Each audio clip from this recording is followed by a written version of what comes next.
Hello friends, welcome you all.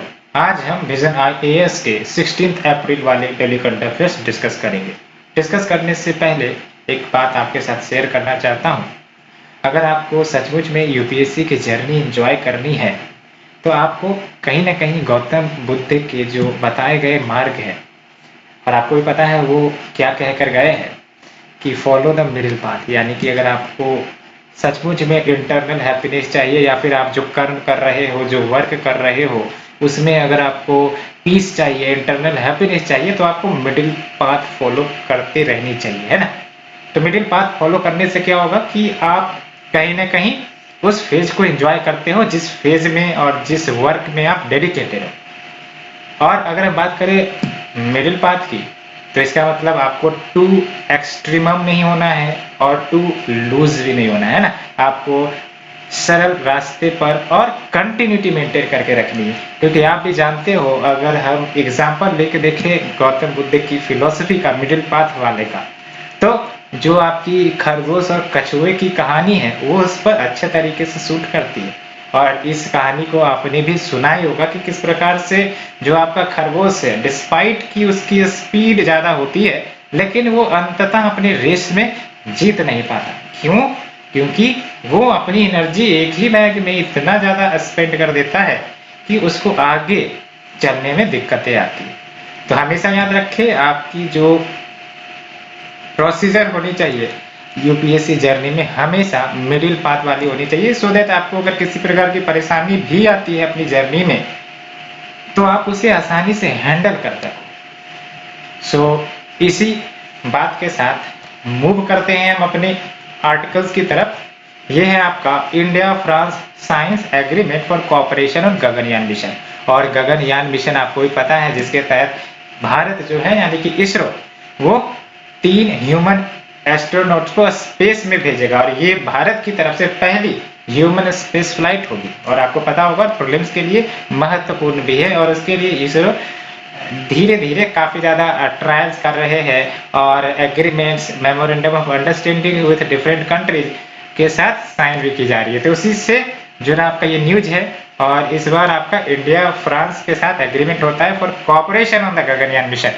और बात करें गगनयान प्रोग्राम की, तो ये इंडिजीनियस मिशन है। अच्छे से पता होना चाहिए कि ये इंडिजीनियस यानी कि भारत की अपनी इनिशिएटिव है ये।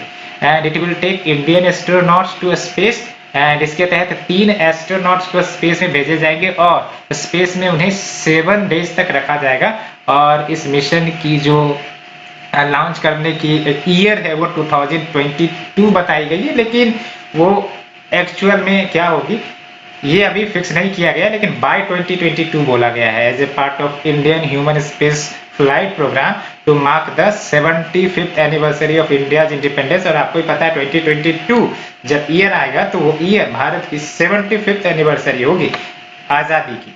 और इससे पहले भी इसरो ने एग्रीमेंट रशिया के जो ग्लेविक कॉस्मोस हैं उनके साथ किया था to select and train Indian astronauts for the space mission. और इसके बारे में आपने पढ़ा भी होगा। लेकिन आपको पता है धरती पर एक अनजान जो कह सकते हो समस्याएं प्रकट हो गई है, वो है कोविड-19 की। और किस किस सेक्टर को ये कोविड-19 ने प्रभावित नहीं किया है, इसी प्रकार से स्पेस सेक्टर, स्पेस प्रोग्राम सबको इसने प्रभावित किया है। तो कहीं ना कहीं ये जो मिशन है वो डिले हो गई ड्यू टू द कोविड-19 पेंडेमिक। एंड अब इसरो ने फ्रेंच स्पेस एजेंसी CNES से बेसिकली मदद मांगी है कि भाई साहब हमारी मदद करो गगनयान मिशन में। और अगर हम बात करें फीचर्स ऑफ द एग्रीमेंट, तो ये जो आपका फ्रेंच स्पेस एजेंसी है CNES, ये सपोर्ट करेंगे implementation of scientific experiment plan on the validation mission, as well as exchange करेंगे इंफॉर्मेशन ऑन फूड पैकेजिंग कि भाई साहब अगर स्पेस में जा रहे हैं तो जो लंच डिनर का जो पैकेट्स होना चाहिए या फिर जो भी टैबलेट्स इस्तेमाल किए जाते हैं वो किस स्टैंडर्ड्स पर मेंटेन की जानी चाहिए, न्यूट्रिशन प्रोग्राम क्या होनी चाहिए, सो दैट उनके हेल्थ रिलेटेड इश्यूज ना आए। तो इस प्रकार की इंफॉर्मेशन एक्सचेंज करने की बात की जा रही है। And also use by Indian astronauts of French equipment, consumables and medicinal equipment. तो ये भी है। बात करें significance of the mission, means के लिए आपको इंपॉर्टेंट है। और अगर इंडिया सक्सेसफुली एस्ट्रोनॉट्स को भेज देता है स्पेस में, तो ये ओनली 4th नेशन होगा, यानी कि भारत 4थे नेशन में बेशुमार हो जाएगा to do so after the United States, China and Russia. तो अभी तक जो ह्यूमंस को स्पेस में भेजे गए हैं वो 3 देश के द्वारा भेजे गए हैं। एक तो आपका यूनाइटेड स्टेट्स है, दूसरा चाइना, तीसरा रशिया। और अगर भारत सफलतापूर्वक भेज देता अपने गगनयान मिशन के तहत एस्ट्रोनॉट्स को स्पेस में, तो चौथा नेशन भारत हो जाएगा। एंड जो सक्सेस है गगनयान की, definitely it will unlock many tools to experiment with more space flight missions. आगे आने वाले समय में इसरो के द्वारा लीड किए जा सकते हैं। And it will also give boost to India's ambition of setting up its own space station। और ये भी न्यूज में चल रही है कि भारत आने वाले समय में हो सकता है खुद का स्पेस स्टेशन सेटअप करे, जैसे आपका अभी फिलहाल जो European space station, international space station है, वो है उसी प्रकार का स्पेस स्टेशन भारत भी सेटअप करने का प्लान कर रहा है। लेकिन उसके लिए ये सब टेस्ट जरूरी है। बात करते हैं India's trust with its main in space. तो भारत की तरफ से क्या कोई व्यक्ति स्पेस में गया है?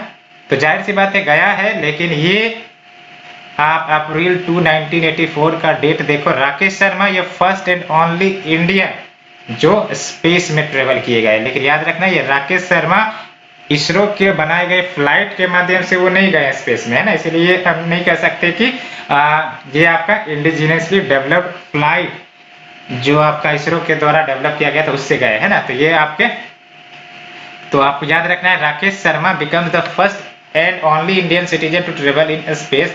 और उसके बाद आप देख लो 2007 में फर्स्ट प्रपोजल जो इसरो के द्वारा लाया गया था कि भाई साहब हमें भी मैन्ड स्पेस मिशन कंटिन्यू या फिर इनिशिएट करने हैं। 2008 में इंडिया और रशिया के साथ MOU साइन होता है, यानी कि एग्रीमेंट साइन होता है फॉर मैन्ड स्पेस मिशन। लेकिन प्लान को रोक दिया गया 2010 में।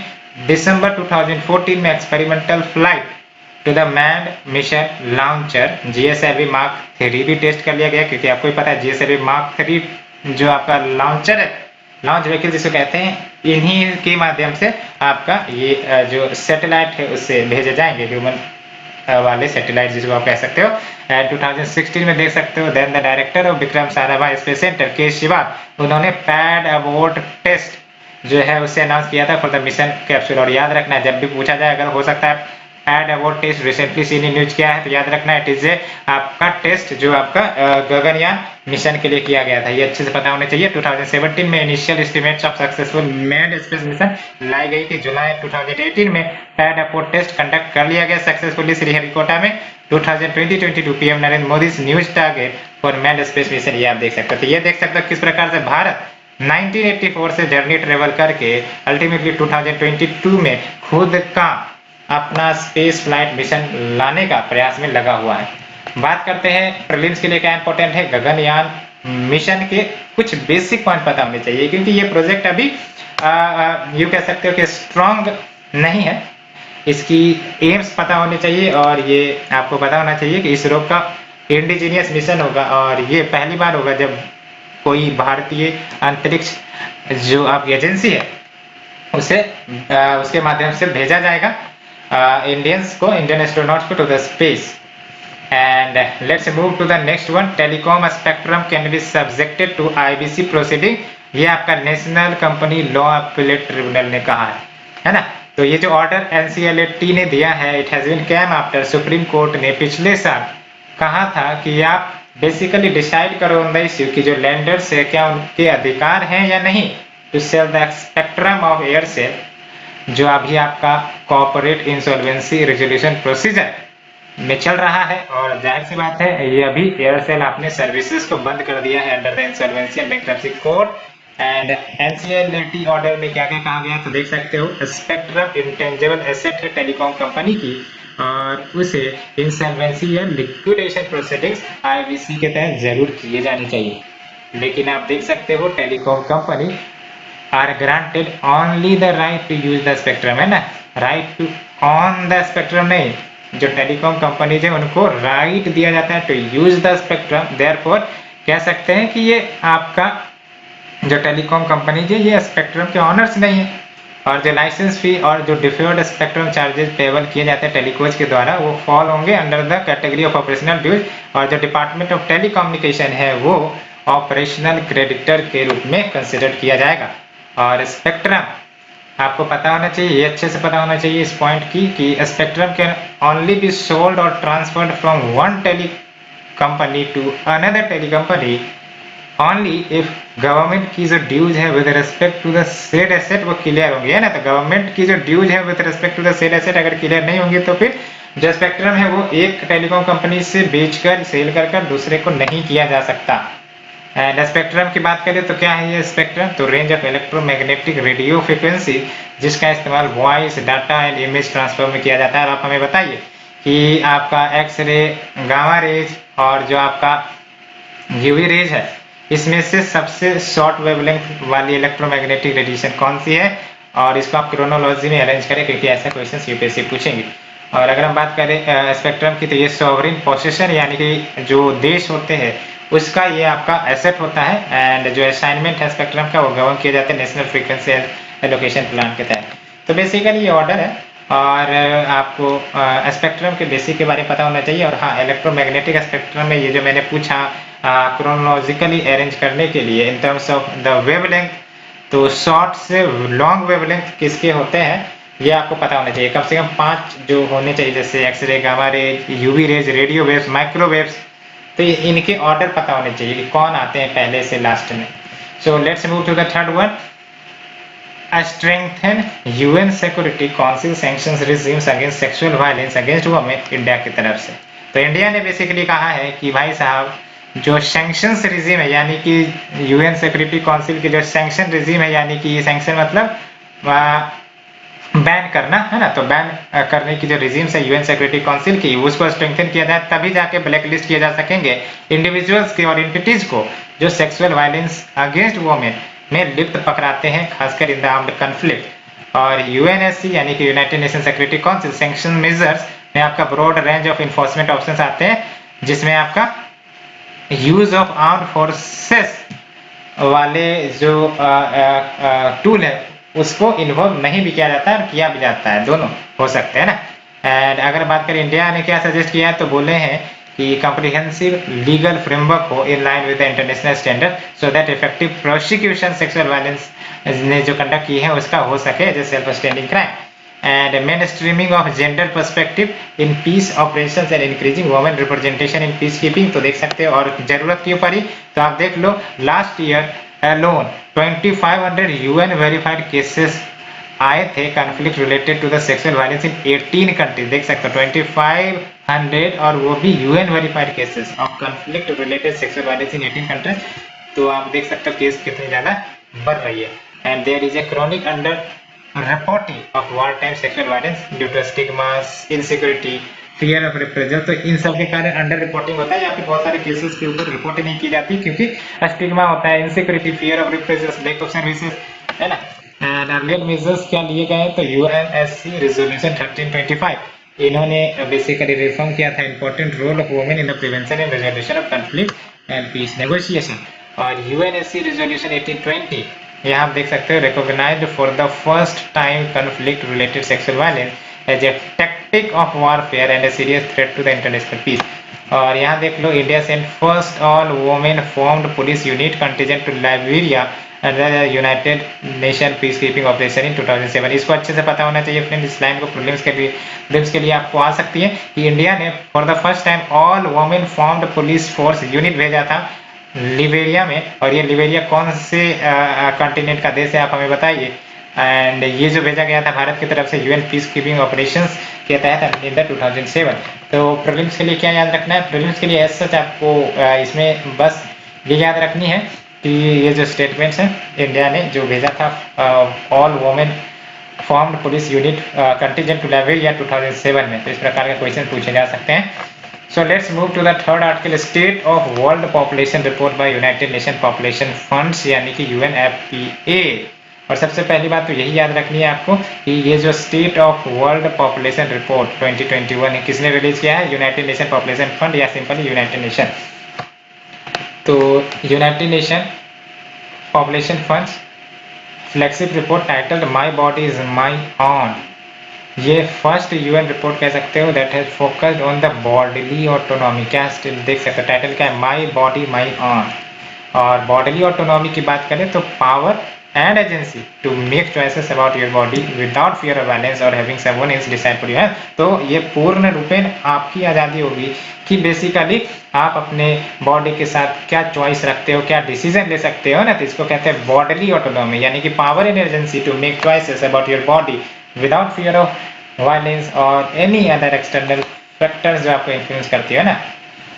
की फाइंडिंग की बात करें तो देख सकते हो only 55% of women fully empowered हैं to make choices related to their health care. और ये सच बात भी है। जैसे फॉर एग्जांपल आपने भी देखा होगा कि अगर कोई महिलाएं बीमार पड़ती हैं तो बहुत सारे केसेस में ऐसे होते हैं कि उनको हेल्थ केयर की सुविधा नहीं दी जाती, उनको घर में ही ठीक करने का प्रयास किया जाता है। लेकिन अगर कोई मेल बंदा का तबीयत खराब हो जाए तो वो बेसिकली हेल्थ केयर की सुविधा उनको प्रोवाइड करने का प्रयास किया जाता है ना। तो ये बात आप देख सकते हो only 55% of women are fully empowered to make choices over health care, contraception and the ability to say yes और no to sex. And girls and women are often unaware कि इनके पास अधिकार भी है टू से नो। जाहिर सी बात है, ऐसी स्थितियां हैं। और for example in India newly married women were less likely to refer to their first sex age first, है ना। एंड डिस्क्रिमिनेटरी प्रैक्टिसेस जैसे genetical mutilation, forced and child marriage deny a women agency to make a free and informed choice. तो देख सकते हो discriminatory processes या practices जैसे genetical mutilation, forced and child marriage करवा दिया जाता है। तो कहीं ना कहीं ये सब वुमेन की जो एजेंसी है ये तो कहीं ना कहीं उसको वायलेट करती है ना, to make a free and informed choices. तो मेजर क्या सजेस्ट किए गए तो देख सकते हो women with more education are more likely to make their own decision. तो इनको मोर एजुकेशन दिया जाए like for their contraception and health care and to be able to say no to sex. And autonomy requires changing the norms and opening opportunities through advocacy and communication campaign. And laws भी review करने की बात कही गई for the gender responsibleness and alignment with the human rights standard as well as gender equitable attitudes को promote किया जाए society में, ये भी बात कही गई। और अगर हम बात करें यूएनएफपीए की, जिसके बारे में जिसने ये रिपोर्ट रिलीज की थी, ये basically UN sexual and reproductive health agency. याद रखना आपको, UNFPA is a UN sexual and reproductive health agency. और इसका mission basically to deliver a world जहाँ पर every pregnancy is wanted and every child birth is safe and every young person's potential is fulfilled। ये अच्छे से पता होना चाहिए यूएनएफपीए के बारे में। सो प्रीलिम्स के लिए आपको यूएनएफपीए के बारे में पता होना चाहिए। खास करके ये जरूर पता होना चाहिए कि state of world population report किसके द्वारा, यूनाइटेड नेशंस पॉपुलेशन फंड यानी कि UNFPA. So let's move to the next one, government report shortfall of 76.1% specialist doctor at CHCS in rural area. और CHCS यानी कि कम्युनिटी हेल्थ सेंटर। आप देख सकते हो ये कोरोना काल का समय चल रहा है और गवर्नमेंट की तरफ से रिपोर्ट आ रही है कि 76.1% स्पेशलिस्ट डॉक्टर की कमी है at the community health care centre rural area में। क्या स्थितियां हो सकती है आप देख सकते हो रूरल हेल्थ केयर सिस्टम की गवर्नमेंट वाली, है ना। And according to the rural health statistics report जो union ministry of health and family welfare ने रिलीज किया है, देख सकते हो इन द 5183 CHCs जो रूरल एरिया में फंक्शन कर रही है, यहाँ पर ओवरऑल 76.1% स्पेशलिस्ट की कमी है as compared to the requirement. यानी कि समझ रहे हैं, अगर 100 की नीड है तो आपका सिर्फ और सिर्फ 24 ही उसको बेसिकली सर्विसेज प्रदान कर रहे हैं। 76 जो बचे हैं वो आपका शॉर्टफॉल है। And overall 63.3% of the sanction post of specialist ये तो वैकेंट है। तो देख लो ये सब समस्याएं हेल्थ केयर की हाईलाइट हो रही है और कहीं ना कहीं काफ़ी ज़्यादा चिंताजनक बात है। And for allopathy doctors at PSC there is a lack of 6.8% of the total requirement for existing infrastructure as compared to manpower in position. और क्या स्टेप्स लिए जाने चाहिए to improve the rural health care system. तो budget 21-22 की बात करें तो इसमें अनाउंस किया गया है कि अंडर द PM आत्मनिर्भर Swasthya Bharat Yojana new centrally sponsored scheme launch किए जाएंगे to develop the capacities of primary, secondary as well as tertiary health care system. तो बजट 2021-22 का बेसिकली प्रोविजन है। And we have the Ayushman Bharat Yojana जिसके तहत 1,50,000 health and wellness centre create किए जाएंगे transforming the existing sub centres in PSC। And we have the national rural health mission जिसके तहत accessible affordable quality health care प्रदान करने की बात की जाती है to the rural population. And we have the national health policy 2070 strives to achieve the vision of universal health coverage.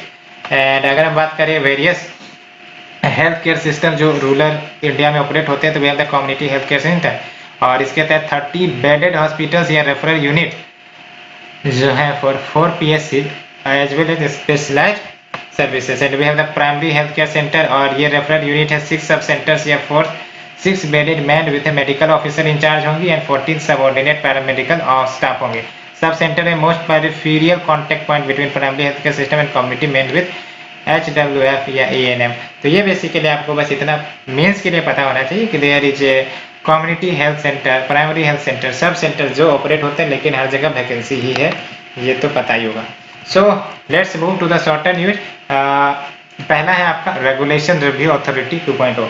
तो basically regulation review authority 2.0 setup की गई है रिजर्व बैंक ऑफ इंडिया के द्वारा और ये 1 ईयर के लिए ऑपरेट करेंगी and it will focus on streamlining the regulatory instruction, यानी कि जो रेगुलेटरी इंस्ट्रक्शंस दिए जाते हैं RBI की तरफ से उनको स्ट्रीमलाइन किया जाए, रिड्यूस किया जाए कंप्लायंस बर्डन को ऑफ द रेगुलेटरी एंटिटी। कैसे? तो सिंप्लीफाई कर procedures and reducing the reporting requirements where ever possible, है ना। तो याद रखना है आपको क्या फोकस है इसका, streamlining the regulatory instructions, reducing compliance burden of the regulatory entity. कैसे? तो सिंप्लीफाइंग प्रोसीजर, याद रखना, simplifying procedure and reducing reporting requirement. Reducing important है, reducing the reporting requirement where ever possible. And जो फर्स्ट RRA क्योंकि ये 2.0 है तो इससे पहले भी सेटअप किया होगा, वो 1999 में सेटअप किया गया था for a period of 1 year and it's recommendation definitely paved the way for issuance of master circular and reduce reporting burden on the regulated entities. Otherwise इससे पहले तो और भी ज्यादा रिपोर्टिंग जो है वो देनी पड़ती थी रेगुलेटेड एंटिटीज को। Now we have the national startup advisory council. तो क्या न्यूज है, तो ministry for commerce and industry इन्होंने फर्स्ट मीटिंग चेयर किया है NHAC का, यानी कि नेशनल स्टार्टअप एडवाइजरी काउंसिल का first meeting ministry for commerce and industry के द्वारा चेयर किया गया है। तो अगर हम बात करें बेसिक की, तो इसे सेटअप किया गया है DPIIT के अंतर्गत, यानी कि department for promotion of industry and internal trade, जो कि ministry of commerce and industry के ही अंतर्गत आते हैं। और ऑब्जेक्टिव क्या है, याद रखना, एडवाइजरी ऑब्जेक्टिव है to advise the government on measures जो जरूरत होंगी to build a strong ecosystem for nurturing innovation and startups in the country. याद रखना, for nurturing innovation and startups in the, और मेंबर देख सकते हो are nominated by the central government, और इसमें आपका देख सकते हो कंसर्न मिनिस्ट्रीज या department and founders of successful startup etc। और बात करते हैं ईट smart city challenge and transport for all challenge. तो ये जो आपका ईट स्मार्ट सिटी चैलेंज है and transport for all challenge, ये दोनों ministry of housing and urban affairs के द्वारा लॉन्च किया गया। अच्छे से पता होना चाहिए, ईट स्मार्ट सिटी चैलेंज तो पता हो जाएगा कि मिनिस्ट्री ऑफ हाउसिंग अफेयर्स के द्वारा है, लेकिन इसमें कंफ्यूजन आ सकते हैं। ट्रांसपोर्ट फॉर ऑल चैलेंज ये भी ministry of housing and urban affairs के द्वारा लॉन्च किया गया है। And under the eat smart city challenge, इसके तहत क्या है, स्मार्ट सिटीज को मोटिवेट किए जाएंगे कि वो प्लान डेवलप करे जो healthy, safe and sustainable food environment को प्रमोट और सपोर्ट करता हो। And it envisioned as a competition among the city to recognize their effort in adopting and scaling up various initiatives under the Eat Right India। और देख सकते हो ये all smart cities, capital cities of states या UTs के लिए applicable होंगी, as well as cities with a population of more than 5 lakh, यानी कि all smart cities, capital cities of the states plus UTs plus cities with population of more than 5 lakh, याद रखना मोर than 5 lakh. And अगर हम बात करें transport for all digital innovation challenge की, तो ये आपको सिटीज को एक साथ लाने का प्रयास करती है, सिटीजन ग्रुप एंड स्टार्टअप, कि वो सोल्यूशन डेवलप करे that will improve the public transport to better serve the needs of all citizen. और इसे लॉन्च किया गया है in collaboration with the institute for transportation and development policy. And we have the Manas app, और Manas app की बात करें तो ये न्यूज में क्यों रहा है, तो principal scientific adviser to the government of India, इन्होंने मानस ऐप लॉन्च किया to promote mental wellbeing of the citizens across the age group. और मानस टर्म की बात करें तो देख सकते हो mental health and normalcy augmentation system, है ना। तो मानस की बात करें तो mental health and normalcy augmentation system, और ये कम्प्रीहेंसिव, स्केलेबल और नेशनल डिजिटल वेलबींग होगा platform and an app. And ये इंटीग्रेट करता है health and wellness effort of the various government ministry and scientifically validated the indigenous tool developed या research by various national entity. And बात करते हैं आहार क्रांति की, तो न्यूज में क्यों रहा है आहार क्रांति, तो देख सकते हो यूनियन हेल्थ मिनिस्टर इन्होंने आहार क्रांति लॉन्च किया है, a mission dedicated to spread the awareness about nutrition and it is designed to address the peculiar problem of hunger in disease in abundance, जो भारत के द्वारा फेस किया जा रहा है and the world. And studies में ये दिखाया गया है कि India produces as much as 2 times the amount of calories it consumes. देख सकते हो यहाँ पर क्वांटिटी में तो कोई नहीं कमी नहीं है, क्योंकि 2 times the amount of calories जो कंज्यूम करते हैं भारत की तरफ से, लेकिन many in the countries are still malnourished. The root cause of this strange phenomena is lack of nutritional abundance. बात करते हैं Indian Council for Social science Research, याद रखना Indian Council for Agriculture Research नहीं, Indian Council for Social science Research है। और news में ये इसलिए रहा है बिकॉज स्टडी बाय ICSSR, इसमें फाइंड किया गया है कि अमिड द कोविड-19 आउटब्रेक जो पिछले साल हुआ था, people from the north east region faced an increased number of acts of hate and prejudice against them, है ना। एंड ICSSR इसे स्टेब्लिश किया गया था 1969 में और मिनिस्ट्री ऑफ एजुकेशन के अंतर्गत है। और याद रखना मिनिस्ट्री ऑफ एजुकेशन, इसको बेसिकली MHRD को रिप्लेस करके मिनिस्ट्री ऑफ एजुकेशन आया है ना। तो ICSSR was established in 1969 under the Ministry of Education to promote research in social sciences in the country।